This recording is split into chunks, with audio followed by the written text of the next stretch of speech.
माननीय सदस्यगण, ये सदन 1975 में देश में आपातकाल इमरजेंसी लगाने के निर्णय की कड़े शब्दों में निंदा करता है।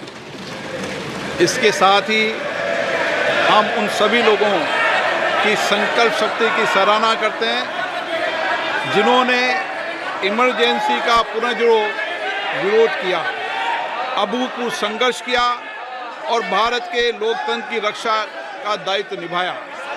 भारत के इतिहास में 25 जून 1975 के उस दिन को हम हमेशा काले अध्याय के रूप में जाना जाएगा।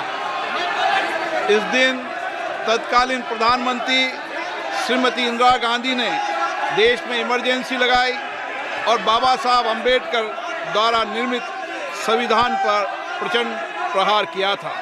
भारत की पहचान पूरी दुनिया में लोकतंत्र की जननी के तौर पर है।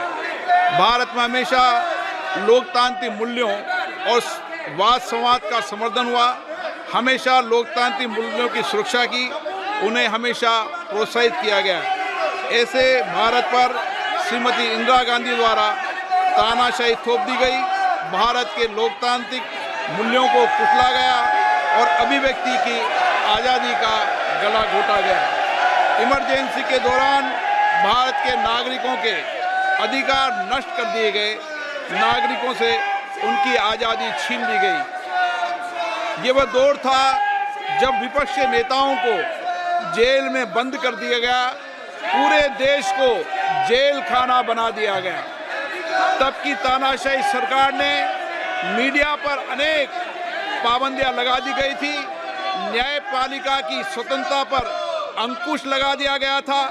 इमरजेंसी का वह समय हमारे देश के इतिहास में अन्याय काल का एक काला खंड था। आपातकाल इमरजेंसी लगाने के बाद उस समय कांग्रेस सरकार ने कई ऐसे निर्णय किए जिन्होंने हमारे संविधान की भावनाओं को कुचलने का काम किया।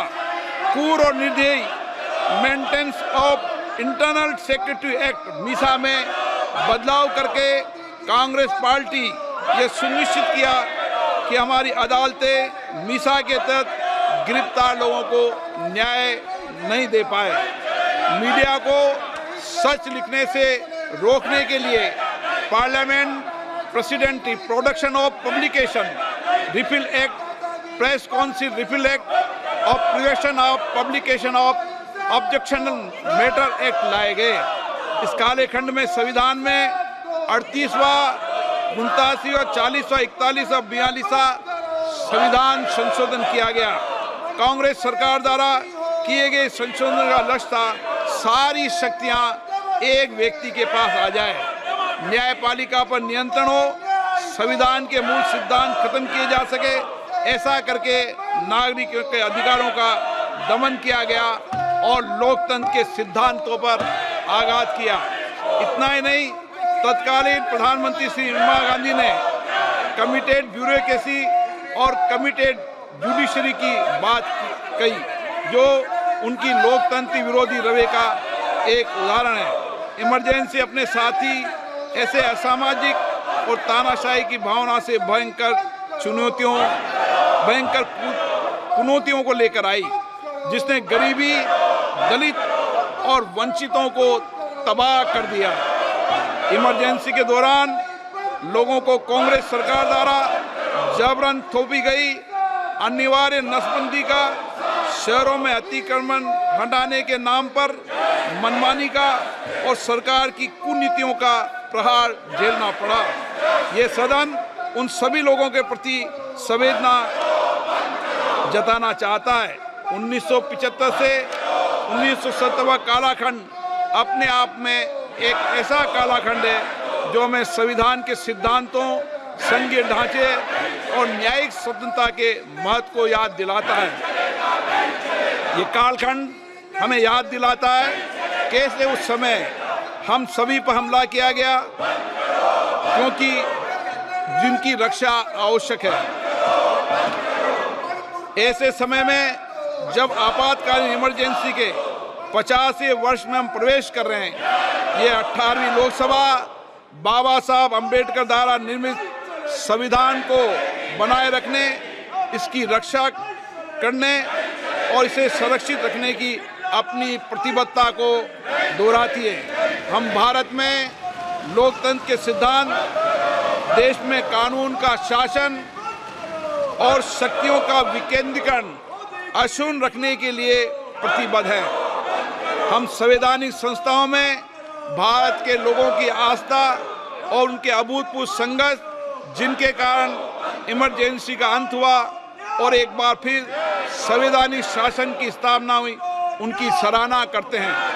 1975 में आज 26 जून के दिन ही देश इमरजेंसी की क्रूर सच्चाइयों का सामना करते हुए उठा था।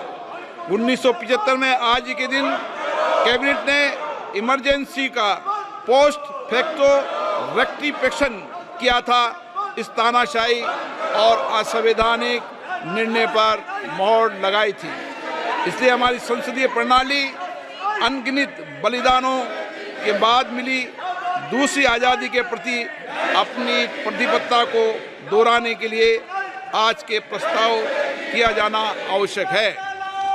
अब हम ये जानते हैं कि हमारी युवा पीढ़ी लोकतंत्र के इस काले अध्याय के बारे में जरूर जानना चाहिए। इमरजेंसी के दौरान गैर कानूनी गिरफ्तारियां, सरकारी प्रताड़ना के चलते अनगिनत लोगों को यातनाएं सहनी पड़ी थी। उनके परिवार उनको असमित कष्ट उठाना पड़ा था। इमरजेंसी ने भारत के कितने नागरिकों का जीवन तबाह कर दिया था, कितने लोगों की मृत्यु हो गई थी। इमरजेंसी के इस काले खंड में कांग्रेस की तानाशाह सरकार के हाथों अपनी जान गंवाने वाले भारत के ऐसे कर्तव्यनिष्ठ और देश में प्रेम करने वाले नागरिकों की स्मृति में हम सब 2 मिनट का मौन रखते हैं।